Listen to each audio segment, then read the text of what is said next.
ஆன்மீக அன்பர்கள் அனைவருக்கும் வணக்கம்.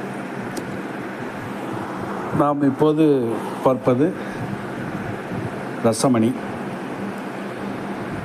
ரசமணி பாதரசத்தால் செய்யப்பட்ட சாமி சிலைகள். இது என்ன செய்யும், இதன் பலன் என்ன என்று பார்த்தோமானால், பாதரசம் என்பது ஒரு திரவ நிலையில் உள்ள திட உலோகம்.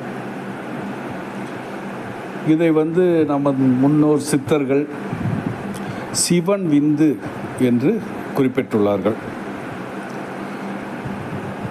பாதரசம் என்ன செய்யும் அப்படின்னு ஒரு கேள்வி இருக்கும் பொழுது, அந்த கேள்விக்கு ஒத்த வரி பதில் என்ன அப்படின்னா, ஒரு மனிதனுடைய விந்து ஒரு உயிரை உருவாக்க முடியும் அப்படிங்கும் பொழுது, அனைத்து உயிர்களையும் உருவாக்கிய சிவன் அப்படின்னு சொல்லப்படுற அந்த சிவனுடைய விந்துன்னு சொல்லக்கூடிய ரசம் என்னத்தை செய்ய முடியும்?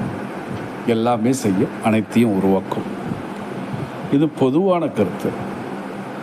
இருந்தாலும் குறிப்பிட்டு அப்படின்னு பார்த்தோம் அப்படின்னா, இந்த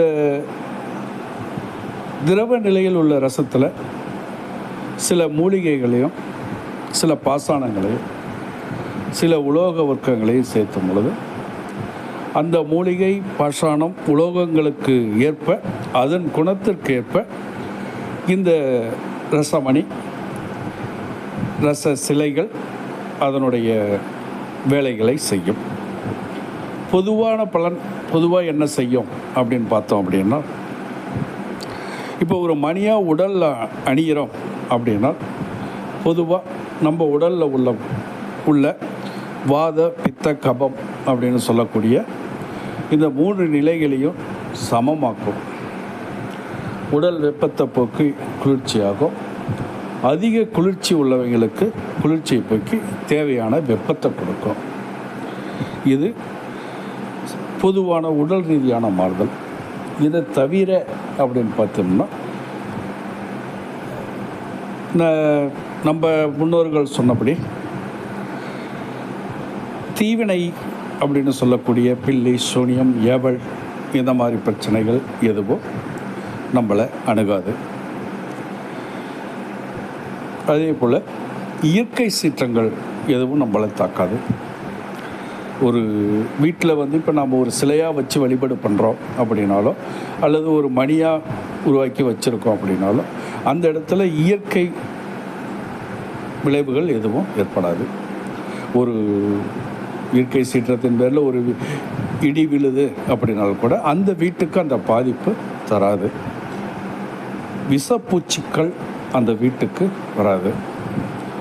வீட்டில் உள்ள துர்சக்திகள், அதாவது அந்த வீட்டில் ஒரு துராத்மா இருந்தாலும் சரி, அல்லது எதிரிகளால் ஏவப்பட்ட ஏவல் வேலைகள் இருந்தாலும் சரி, பில்லி, சூனியம் இந்த மாதிரியோ, அல்லது அந்த வீட்டில் இருக்கக்கூடிய துராத்மாக்களோ இப்படி இருந்தாலும் அதெல்லாம் விலகும். இது போன்ற பலன்களை கண்டிப்பாக இந்த ரசமணியும் ரச சிலைகளும் உறுதியாக கொடுக்கும். அதில் எந்த ஆட்சேபனையும் கிடையாது. இதை தவிர இன்னும் எத்தனையோ நன்மைகளை சொல்லலாம். அது வளரும். அதனால் குறிப்பிட்டு சிம்பிளாக சொல்லியிருக்கோம். பாதரசம் அப்படிங்கிறது சிவன் விந்து. அந்த சிவன் விந்தால் முடியாதது எதுவும் இல்லை. அனைத்தும் நன்மையே, நல்லதே நடக்கும். வாழ்க வளமுடன்.